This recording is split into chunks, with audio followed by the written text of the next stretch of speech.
Horrela hasten dira hortzak.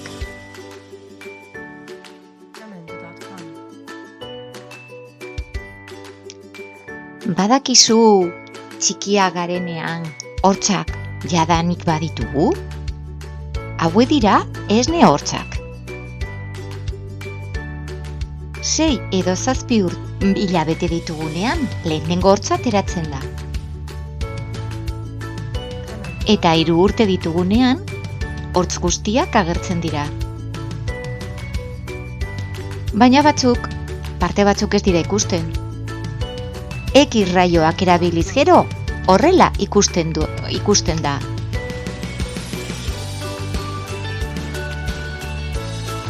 Esne hortzak oso importantek dira eta zaindu behar dira.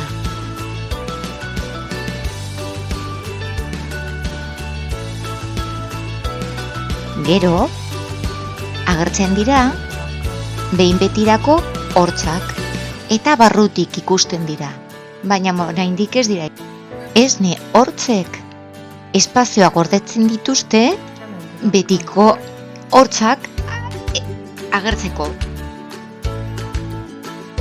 Eta 6 urte ditugunean agertzen dira behin betirako hortzak.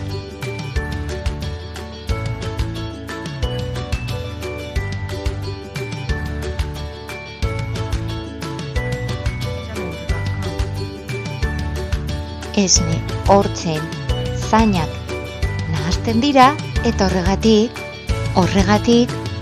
hortza erortzen denean bere zainak oso txikiak dira. 14 urte ditugunean behin betirako hortzak ateratzen dira.